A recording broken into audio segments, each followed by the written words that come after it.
हर बच्चे का स्कूल जाना रहे जारी, एसएमसी निभाए अपनी ये जिम्मेदारी। तो आइए सुनते हैं समग्र शिक्षा उत्तर प्रदेश और यूनिसेफ लखनऊ के सौजन्य से ये रेडियो कार्यक्रम जन पहल। शिक्षा प्रगति की ऐसी सीढ़ी, रोशन होती जिससे हर पीढ़ी।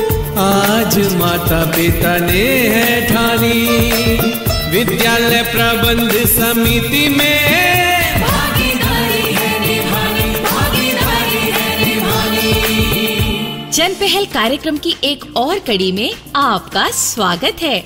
मैं हूँ विद्या और मैं हूँ तुम सबकी काकी। ढेर सारा आशीर्वाद। काकी, अब हमारे सुनने वाले चंदू की आवाज भी सुनना चाहते होंगे। अरे हाँ, पर सुना है आज उसकी तबीयत ठीक नहीं। प्रोग्राम के बाद जाकर पता करूँगी उसका मैं। जरूर काकी। तो कार्यक्रम को आगे बढ़ाते हैं। साथियों, विद्यालय प्रबंध समिति यानी एसएमसी की ये जिम्मेदारी है कि वो इलाके के सभी बच्चों को स्कूल में दाखिला लेने के लिए तैयार करे और हर बच्चा रोज स्कूल आए, बीच में स्कूल कभी न छोड़े। और कोई बालक बालिका बीच में स्कूल छोड़ बैठा है तो उसका कारण जानकर उसे दूर करने की कोशिश भी एसएमसी वालों को करनी चाहिए। हाँ काकी, सभी बच्चे स्कूल में आते रहें, इसके लिए स्कूल में समता, सम्मान और सुरक्षा का आदर्श वातावरण भी होना चाहिए। हाँ भाई, इसका ध्यान तो स्कूल प्रशासन, अध्यापकों और साथ ही एसएमसी वालों को भी रखना चाहिए। हाँ काकी, इस बारे में जब मैंने अपने गांव की एक लड़की से बात की तो उसने एक और बात की और मेरा ध्यान दिलवाया। कौन सी बात? लो, तुम खुद ही सुन लो।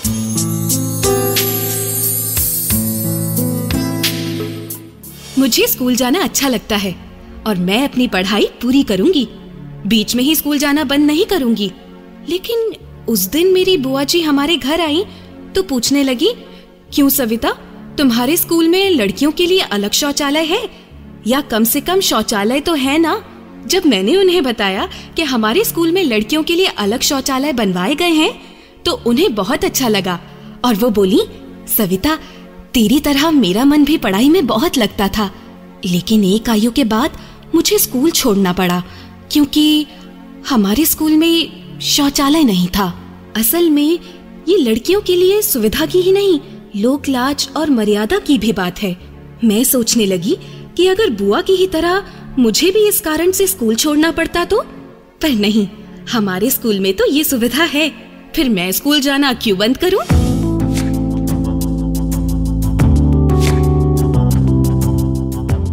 तो सुना आपने, स्कूल में शौचालय की सुविधा होना खासकर बच्चियों के लिए कितना जरूरी है। तो इसके लिए एसएमसी को अपनी जिम्मेदारी समझनी चाहिए और बच्चे स्कूल में आना जारी रखें।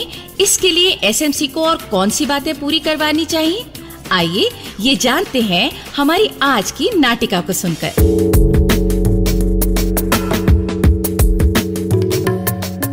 मुख्याध्यापिका बहन जी। जी बताइए महिपाल जी। जी मैं कह रहा था कि हमारी एसएमसी की अगली मीटिंग बहुत ही महत्वपूर्ण है। हालांकि सचिव जी ने इस बारे में सभी मेंबरों को सूचित कर दिया है, लेकिन मैंने खुद एक एक मेंबर से मिलकर इस मीटिंग में आने को कहा है।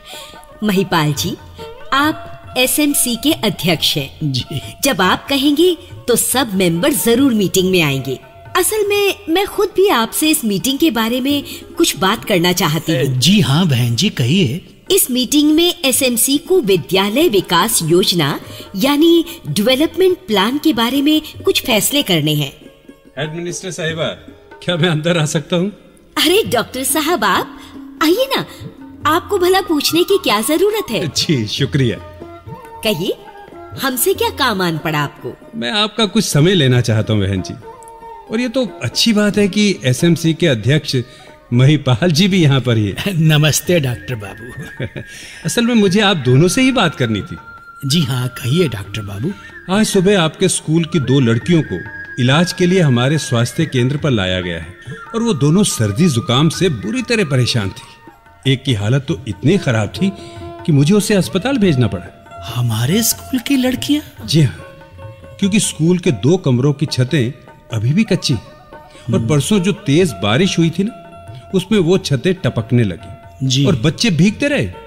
हालांकि बाद में उन्हें दूसरे कमरों में भेज दिया गया, लेकिन तब तक उन लड़कियों को सर्दी लग चुकी थी।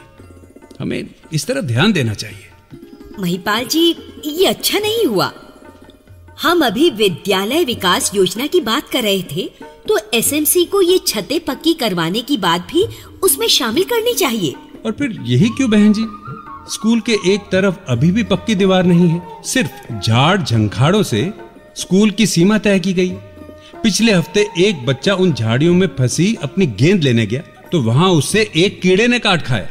दर्द और सूजन से वो बच्चा बीमार पड़ गया। आपको कैसे पता चला डॉक्टर बाबू? जाहिर सी बात है महिपाल जी, उस बच्चे को भी मेरे पास इलाज के लिए लाया गया था। सोचिए अगर किसी जहरीले कीट ने बच्चों को काट खाया तो क्या नतीजा होगा? नतीजा तो अच्छा नहीं हो सकता। हम चाहते हैं बहन जी कि बच्चे नियम से स्कूल आए, अपनी पढ़ाई बीच में ना छोड़े। तो बताइए, ऐसे कौन से माँ बाप होंगे जो अपने बच्चे से कहेंगे कि जाओ बेटा स्कूल जाकर बीमार होते रहो लेकिन अपनी पढ़ाई जारी रखो? ये बात ठीक है बहन जी। कुछ समय पहले एक बच्चे ने उन झाड़ियों में एक सांप देख लिया था। उसे देखकर वो ऐसा सहमा कि 4 दिन स्कूल ही नहीं आया। सोचिए, वो सांप अगर जहरीला होता और उस बच्चे को डस लेता तो?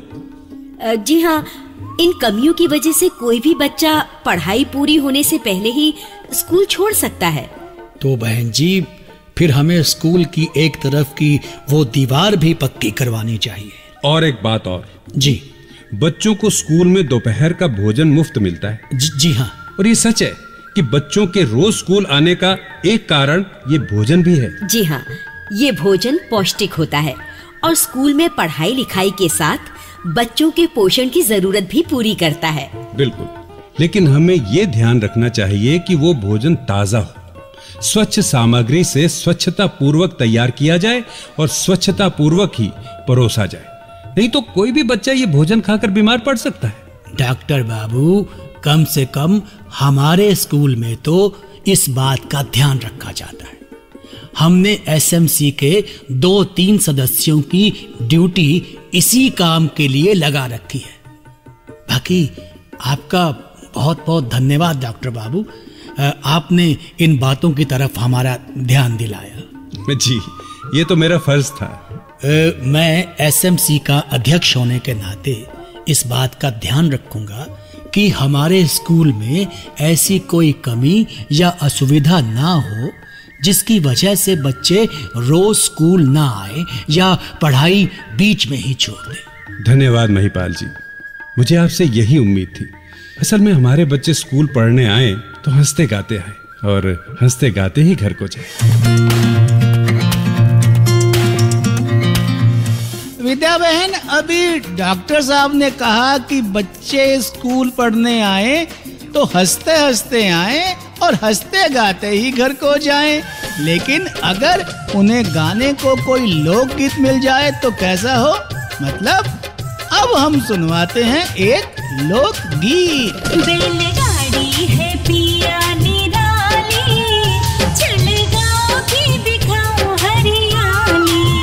वो बैलगाड़ी है पिया निराली, चल गाँव की दिखाऊं हरियाली।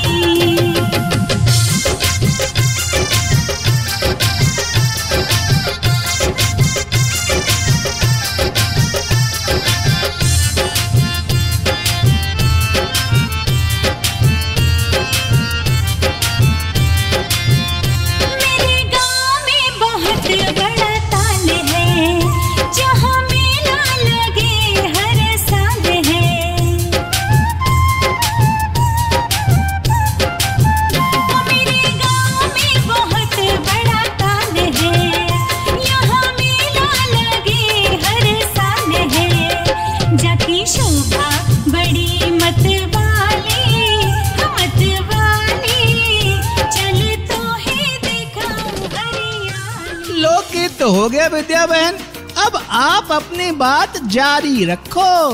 तो काकी, सुना आपने?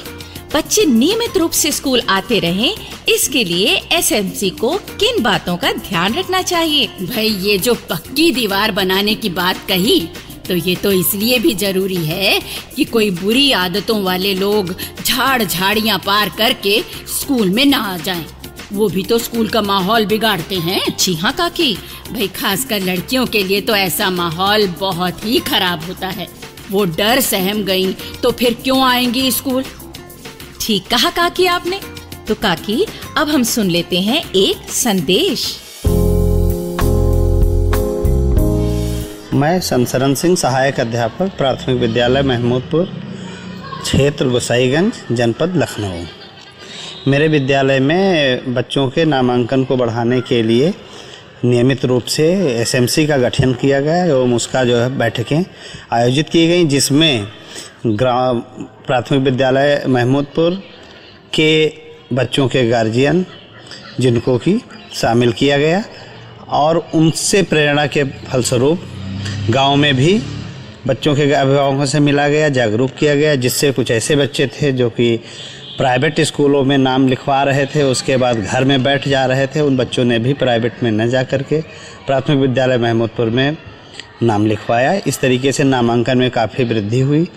तत्पश्चात लगातार एसएमसी की नियमित रूप से बैठकें आयोजित की जा रही हैं और इसमें अभिभावकों का ज़्यादा से ज़्यादा सहयोग लेने का प्रयास किया जाए।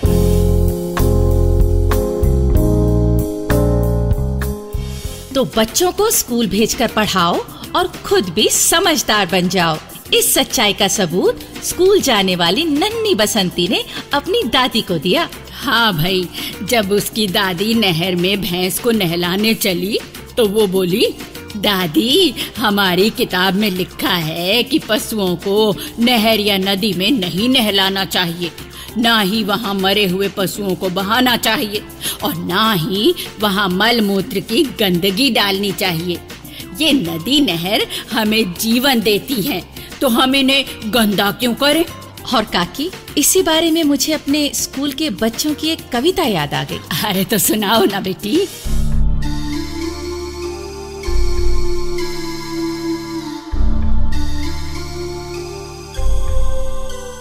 नदिया की पावन धारा बहती, बहते बहते हमसे है कहती, मेरे जल से है तुम्हारा ये जीवन अनमोल, मेरे जल में नहीं अपने जीवन में जहर रहे घोल। वाह वाह वाह। मृत पशु मल और कूड़ा करकट सब मुझ में बहाते हो, कितने ही जहरीले रसायन बिन सोचे मुझ में मिलाते हो, फिर भी मेरे जल में शुद्धता चाहते हो। जल है धरती पर जीवन की निशानी, मत करो मनमानी, स्वच्छ रखो नदिया का पानी। वाह वाह वाह, बहुत खूब बेटी, बहुत खूब। भाइयों बहनों, अगर आप अपनी बात हम तक पहुंचाना चाहते हैं या विद्यालय प्रबंध समिति के बारे में कोई जानकारी चाहते हैं या कार्यक्रम के बारे में कोई सुझाव देना चाहते हैं, तो इस पते पर लिखें। हमारा पता है समग्र शिक्षा उत्तर प्रदेश, सर्व शिक्षा अभियान ऑफिस, विद्या भवन, प्रथम तल, फर्स्ट फ्लोर, निशांतगंज, लखनऊ 226007। तो अब जन पहल के अगले कार्यक्रम तक विद्या और अपनी काकी और अपने चंदू को आज्ञा दीजिए। जय हिंद। शिक्षा प्रगति की ऐसी सीढ़ी, रोशन होती जिससे हर पीढ़ी। आज माता पिता ने है ठानी, विद्यालय प्रबंध समिति में